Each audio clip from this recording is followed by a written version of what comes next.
Okay, back at this again. So if you haven't already seen the first one, for those who are just viewing this for the first time and are viewing this post live stream, I suggest you go watch the first one before you watch this one. It would just be very much, you know, more understandable that way of what I was actually trying to do. And I know it seems lengthy, and it was like just over like an hour and 15 minutes long or something like that. I know it's long, but you're gonna have to dreadfully watch through that crap. But anyway, the computer's working again. Holy crap. I think what fixed it was the CMOS jumper. Because I pulled the CMOS jumper, the computer just turned right on and worked. So, who'da thunk it? So, yeah, I'm gonna boot the cat out of the way. Beep, beep, beep, beep. So, yeah, I'm very nervous right now. So, yay, the Compaq is working again. That's what I'm really happy to see. So, monitor off. So, for that viewer who just joined, what ended up fixing it was the CMOS clear jumper. Of all the things that I needed to pull, it was the freaking CMOS clear jumper that got this machine to come back to life. And I'm like, what the hell? I mean, come on. The simplest of things is this freaking CMOS clear jumper. And here I am, pulling the coast module, pulling the RAM, unplugged the hard drive, unplugged the expansion cards. What do you know? It's the freaking CMOS clear jumper that fixed the system. So I did a couple of power on tests off camera, and it worked. The BIOS came up, it did a memory test, it was working. So I have hopes that this thing is not dead. I knew it wasn't dead. So it was just a bit of determination. So I got it to work. So now I just got to play the reassembly game. So awesome. So I need to put my... I apologize. I need to put my phone down real quick so I can move this back to my bed. So now we get to play the reassembly game. And hope to dear Christ this thing doesn't die when I plug back in that CMOS jumper. So that's what I need to test. Where'd I put it? There's a little black 2-pin header that I took off. That went to the CMOS clear header. Okay, there it is. So, as you can see, I pulled out memory, I pulled out the coast module to try and figure out what's going on with this computer. And fortunately, I got it. So, awesome. Excuse me. Oh, that was dreadful. Trying to figure out what happened to this computer was just dreadful. But it does boot now. So, I'm going to go ahead and put everything back into the system, including the coast module.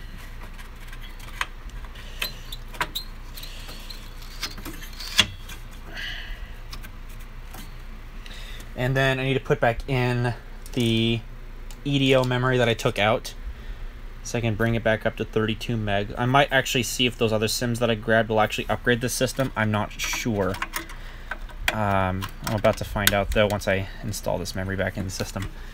And this should be done with 2 hands and done by a professional non-idiot. So, yeah. I'm live streaming. As long as I don't break it, it'll be fine. Okay. Let's feed it in. And how about this one?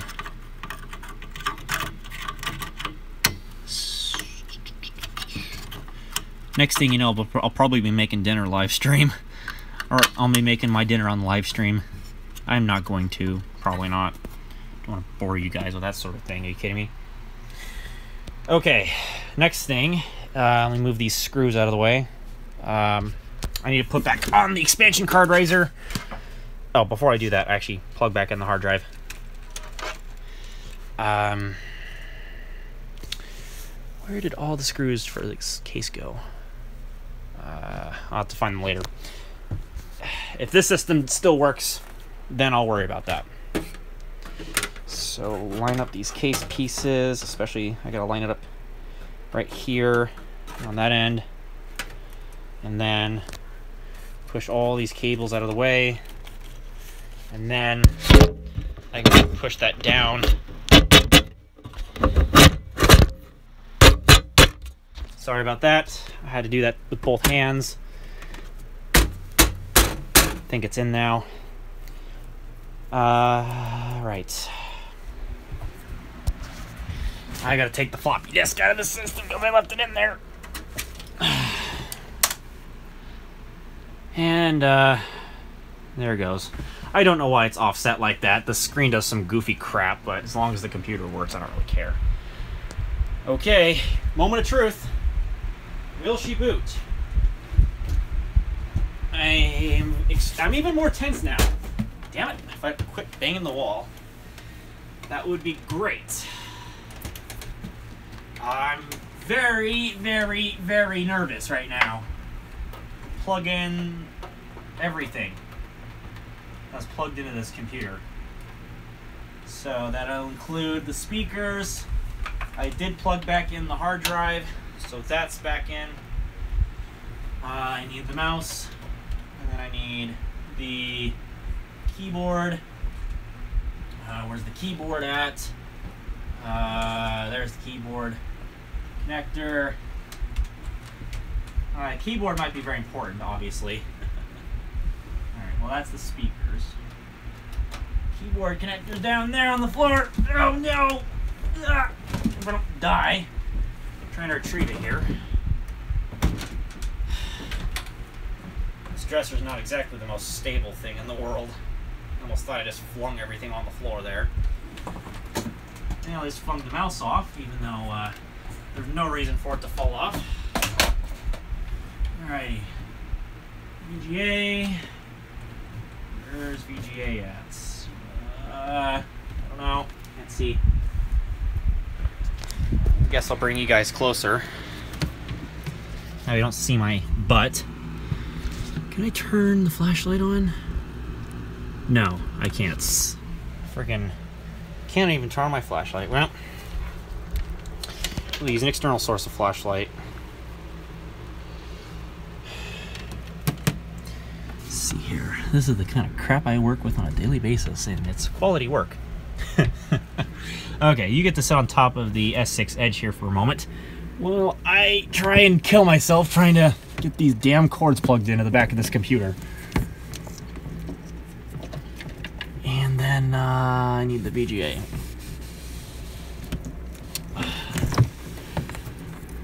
Okay, it goes in like such. Back of the computer.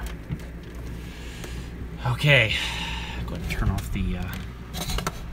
Oh god, dresser's splitting again. I hate this dresser. I want a new one. But I can't afford one. Yay, small town wonders. Okay.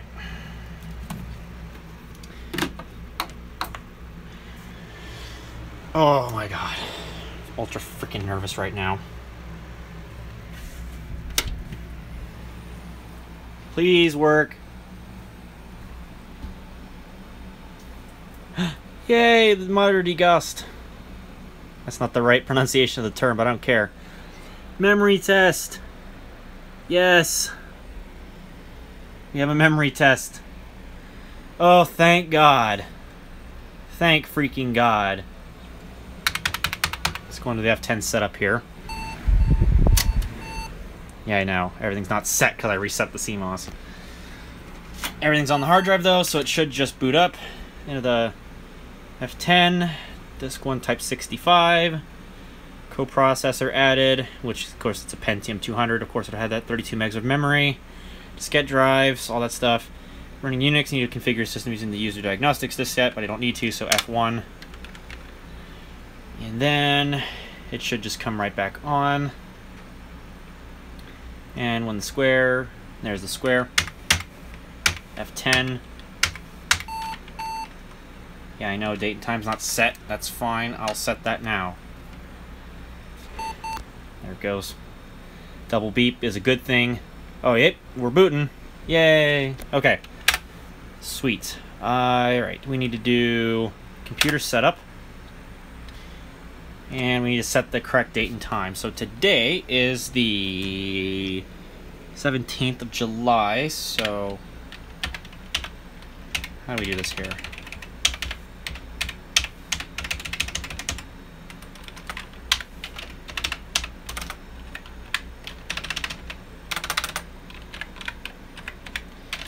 Year 2000 compliance? Totally. So, let's see. It would be 12 plus 7. So that would be 2, 4, 5, 6, 7. So it'd be... I'm going to go 24-hour time. So we're going to go 1927. There we go. And date and time set. And once it loads here, we'll get to take a look at the setup. All right, there we go. Pentium at 200 megahertz, 32 megabytes of RAM, 7.5 gig hard drive, 1.44 floppy. Power on password not set. Quick lock off. Thank God. Let's see here. Everything's set properly. Okay, that works. Good. Okay. No ISA devices as far as I can see. Okay. No lock. Sure. Right. Exit. Would you like to save new configuration? Yes. And let's see if it boots. Let's see if I totally murdered this system.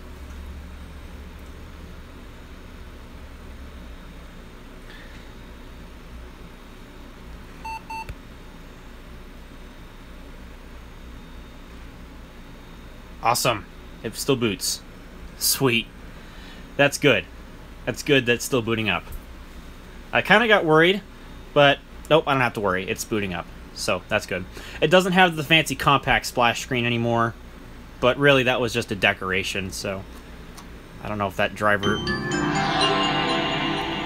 These speakers sound much better than the ones that were previously on the monitor. Yay! It booted up, and all the software still seems to be installed. Oh, you do not understand how freaking nerve-wracking that is. Okay, now, if this causes a blue screen, I'm not going to be surprised. I'm not going to be surprised if something causes a blue screen. I don't know. Okay, thank God. Turn that freaking volume down. Jesus, that is loud. Okay. Whew. We are in business. Would you like to configure the new pointing device now? Yes. Mouse is placed on the right side of the keyboard. Click select unassigned. Yeah. Okay. Cool. Awesome. So let's see. Extra large. No, I don't really think I need to. Let's do the black mouse pointer. That's fine. Alright. Anyway, I need to take that out because I don't have one of those things anymore. Okay. Cool. Still working. You see, here it is. Windows 95 A. A. And this thing has USB ports on it. Literally, if I were to go on the back of the computer, there are USB ports there. So why the frig is it running Windows 95 A? I don't know. But my guess is, for some reason, I guess that's just what it came with. Yes, I finally got it running after, like, oh my god, nearly 90 minutes. Yeah, I'd probably say 90 minutes of treacherous, like, trying to get this damn thing to come back to life. Well, actually, no, in total. Including Windows 95 and the fact that the damn thing died while I was trying to install Windows 95. Yes, I was scared, too, that I thought it just died. But it's actually working now. And nothing actually seems to have gotten screwed over, so I'm so happy. How about all the drivers? What do we got going on here? Okay. I think we got some resource conflicts, but try changing the driver for this device if that doesn't work. Okay. Interesting. I wonder why there's two of those. And something's up with the modem. Yep, resource conflict called it. What's going on here? Probably because Windows cannot assign a configuration due to the conflict. We'll just do basic configuration 001. Interrupt request 3 used by something else and used by the parallel port. Interrupt used by that thing, interrupt used by that thing, interrupt used by that thing, interrupt used by that thing, interrupt used by the ECP port. Alright, well, let's go back to interrupt 3. And, can we just change it to value 10? And then You adjust one or more resource settings manually. If you continue, these settings will be assigned to Windows. We will change them automatically and make room for hardware install in the future. For example, you install plug blade device. Blah blah blah blah blah. Yes. If that gets the modem working. Yes, it did get the modem working. Okay, cool. So what's going on with this one? Memory range used by something. I don't know why. Cannot be modified. Oh. Looks like it's just an additional driver for some reason. Okay, so cool. It's working. You got all this software on here still, which is nice. So that should mean, hopefully, if I press this button, yes, it does load the Compaq Phone Center. Whew! Because this you cannot re-download. You cannot re-download this piece of software. And neither can you re-download the other button, which has the message center, which this computer, when the modem works correctly, can act as an answering machine for your home phone. When you plug in your home phone line into the modem, into the phone jack, not the line-in jack, but the phone jack, and you send your phone through there, well, you have some kind of like modem box, and you have a few phone line ports, I believe, or something like that, or some kind of pass-through. It would pass through your telephone line into the back of your computer, which you would use to call to an internet server, which is what you would use to get online. And it would allow your phone calls to pass through to your computer, which could also mean you can get your phone numbers put on your display in case you get a phone call and you don't know who's calling. But also, you can actually have it take answering machine duty. So if you miss a call, your answering machine can be set, and it can be done through the computer. If you leave your computer on, this will act as your answering machine. You don't need a separate answering machine. And you can set your message on here, and it does all the answering machine doodads stuff, and it works perfectly fine. And this can take messages, and it's really cool. And when I got it, it actually had some messages on there all the way back from like 2002, I think it was. That was when the last messages were used on this computer. It was about 2002. So very cool. Again, you cannot get this software anywhere else. So that's why I didn't want to format the hard drive. Good luck trying to find a Compaq Presario 6708 Quick Restore disc. I wish you luck. If you do find one, send me a message, but I don't think you're ever going to find it. So, yeah, there's a bunch of stuff on here. It's categorized in such a weird way, but yes, everything is on here. There's that PGA Tour 96. That's a DOS game that came with this computer when it was new. This is how it was when I got the computer too, so this is no different. PGA Tour 96 is time installed the default directory please for the Compaq CD installation guide including blah, blah, blah. Will it still work? No, probably not. That's probably how it was when I got the computer. I don't even care about a golf game anyway. Let's see. I'm genuinely curious. Is there any old AOL logins on this thing? I'm sure there is. Yeah. Yes, it is extremely hard to try and find the original software for a computer like this. There is no question. I mean, yes, I'm not denying the fact that, actually I need to change the resolution back down to 640 by 480, because that's what the CRT natively uses. Oh, that looks much, much better. It looks much better. Because the CRT can display 800 by 600, but it's at its best with the 640 by 480 resolution. Okay, there we go. So now, when I go to clean some more of this shit up off this computer, and I say that quite literally because there's a bunch of stuff on here still. So hopefully, oh, maybe it has to be an 800 by 600. I don't know. There's a bunch of freaking stupid AOL stuff on here. Yeah, see, there's a lot of stuff on here that just doesn't work. Because apparently that old AOL 2.5 was on there or something. So, there is still a lot of work to be done with this computer, no doubt. Oops, that's not what I wanted to do. I wanted to... Oops, come on. Explorer. And see, this computer's fast. Like, this is a fast Windows 95 computer. But I need to take out those shortcuts here, so... Send those to the recycle bin here. Because they don't need to be in there. There we go. So,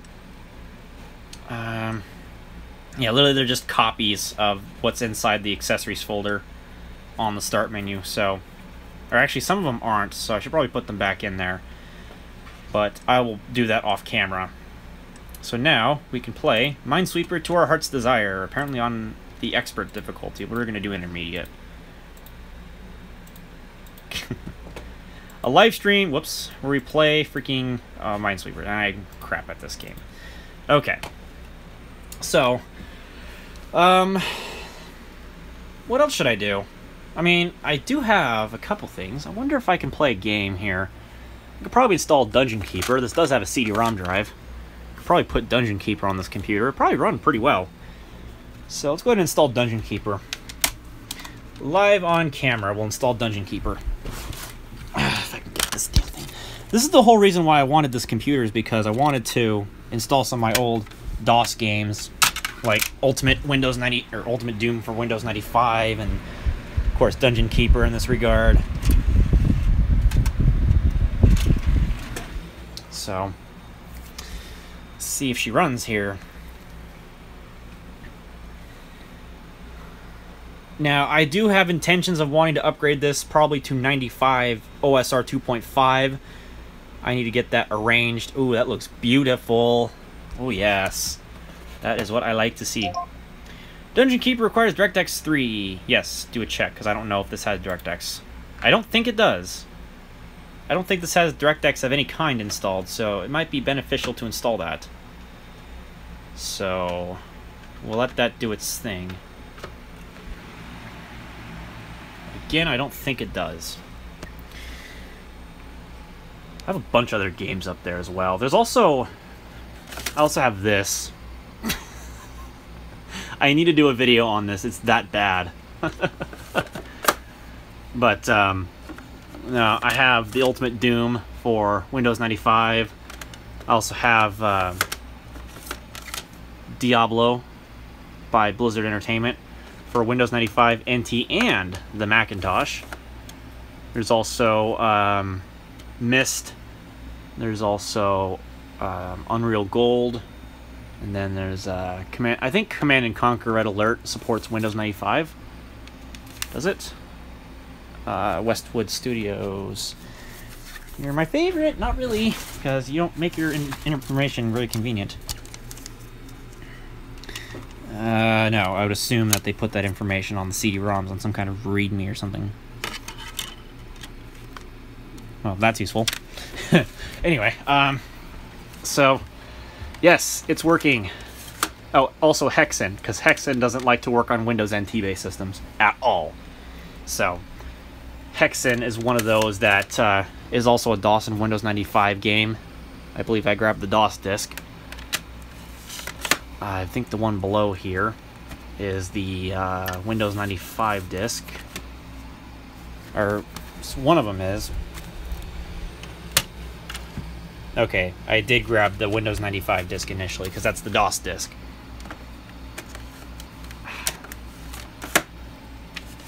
I believe this is. If not, they both run in DOS mode. But I remember I had a Windows 95 disk. Yeah, here we go. Yeah, Hexen for Windows 95. So, I want to try that. Frig sakes. I should probably quit holding the camera and holding this goddamn compact disc at the same time. That just doesn't help things out any now, does it?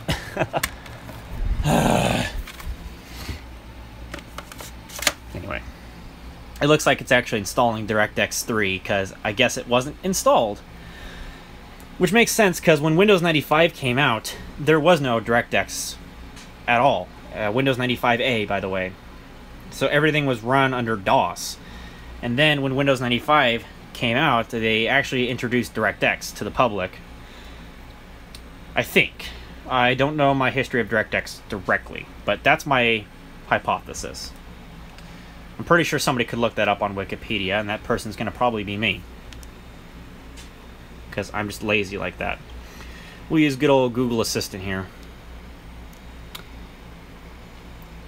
Wikipedia, DirectX. Or Google Assistant just flat out doesn't work. Try that again. You're supposed to work, Google Assistant. You're the laziest goddamn assistant I've ever seen. Wow, that is depressing. Stop it, you two. That's enough. Okay.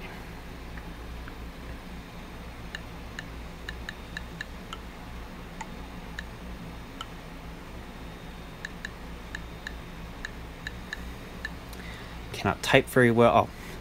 Well, that's probably why Google Assistant wasn't working, because I turned off the Wi-Fi, because I didn't know. Oh, whatever. Yeah, shut up. So I hate Android, because when you reconnect to the internet, you get notification after notification after notification, and you cannot not delay it, so go figure. Let's see. When did DirectX actually come out? Windows 95 OSR 2. Okay, I wasn't too far off, because the original Windows 95 did not have DirectX at all. So it'd be called OEM Service Release 2, so that'd be OSR 2. And of course, Windows 98 and NT4 shipped with DirectX. So, yeah. Poor connection, my ass. Come on. Seriously? I connect something to the freaking Wi-Fi, and immediately it just says poor connection. This... Ugh. I give up. Poor connection, my ass. Anyway. Bet you it's this thing downloading Windows updates. I bet you that's what's causing it to say poor connection. I bet you. Oh, very bad connection. Oh, that's not good.